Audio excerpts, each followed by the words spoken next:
asifiwe. Wazo kuu letu la leo linazungumzia habari ya ahadi ya Roho Mtakatifu. Ahadi ya Roho Mtakatifu. Sasa leo ni ibada ya maombi na maombezi. Maana yake maji yatatibuliwa. Lakini siendi kwenye wazo kuu. Kichwa cha somo, maamuzi magumu yenye kuleta matokeo.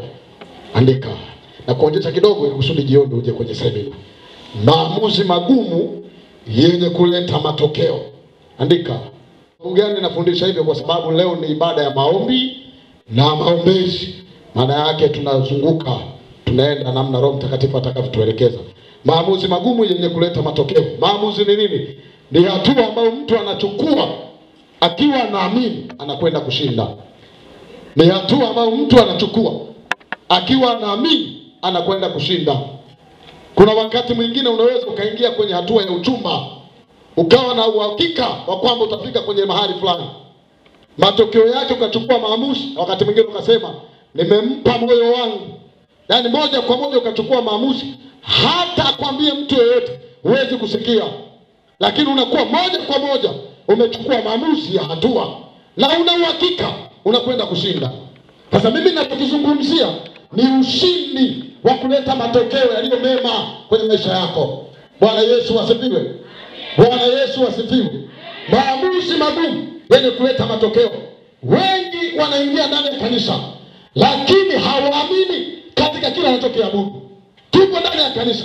Wengine wanakuja ndani ya kanisa wakitaka wazikwe, kwamba na mimi nijulikane kwenye jumuiya kanisani. Sio Mungu amjue, ila yeye anataka kujulikana. Baba Padri anijue, au mwenzangu rafiki yangu tuliyeshibana, tunaingia wote ndani ya kanisa, wanijue kwa kwamba na mimi ni muumini wa mahali pale. Hasari kwa sababu ya kwenda mbinguni, anasali kwa ajili ya kuona aonekane mbele za watu. Jawe kuona kuna watu nakuta wanavaaga vile viatu vya mama, viatu vya kuinuka. Anasubiria ibada, watu wameshakusanyika, anapita mbele yao, ili wote wa uhame wamwangalie yeye. Anatembea, anakuja kwenye viti vya mbele. Nakuta kabisa watu wanahamisha fahamu, wanamwangalia. Tena akiwa na mguu mzuri, waambia kama wa kwangu, anatembea ili watu waone, yes, hapa ndio penyewe. Kwa anapita moja kwa moja, anakuja huku mbele. Watu wote wanamwangalia, wanahamisha fahamu wao, wanamwangalia. Tunazungumzia maamuzi magumu yenye kuleta matokeo. Tunaimba kwaya sawa, tunatamka maneno sawa. Je, maamuzi yetu ni nini? Tufike wapi? Je, Mungu atutambuaje kama kwaya inayomwabudu Mungu aliye hai? Tunasali, tunatoa sadaka. Maamuzi yetu ni nini? Mbona ukipita kwenye changamoto dogo unayumba na ufahamu wako unahama? Unahisi kama Mungu hayupo kwenye maisha yako. Unajiona uko peke yako. Mbona kuna wakati mwingine unapopita kwenye changamoto unaona kama Mungu kakusahau? Nazungumzia maamuzi magumu yenye kuleta matokeo. Tukiwapata Wakristo wenye maamuzi ya kumjua Yesu, nakwambia sadaka tutapata shida hapa. Nakwambia jengo lile litaisha. Kwa sababu gani? Maamuzi aliyochukua ni kumtafuta Mungu aliye hai. Bwana Yesu asifiwe. Haleluya.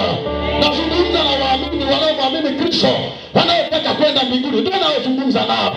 Lakini wale ambao hawamtaki Kristo hawawezi kunielewa. Lakini wale wanamtaka Yesu, wanaamini kabisa maamuzi yao ni kwa Yesu. Hata waguswe vipi, damu zao zimeambatana ndani ya Yesu. Hao ndio nazungumza nao. Watakao kwenda mbinguni, watakatifu ambao hata huko maofisini hawachukui rushwa, huko kwenye biashara wala hawaibi, huko kokote hawapati taabu, huko mitaani wanaitwa watakatifu. Watu wanawashuhudia, hawawashuhudii kwa maneno ya umbea, wanawashuhudia kwa maneno ya Kristo. Huyu ni mtakatifu atakao kwenda mbinguni. Jamani, mimi sio mtu wa mapokeo. Leo ni injili kwenda mbele. Jiandae, jiweke sawa kwa ajili ya kuombewa hapa mahali hapa. Ninachokizungumzia ni maamuzi magumu. Bwana Yesu asifiwe. Maamuzi magumu yenye kuleta matokeo. Tunaendelea kwenye kusoma sasa Wafalme wa Pili sura ya 7 mstari wa 3 na wa 6. Wa 3 mpaka wa 6.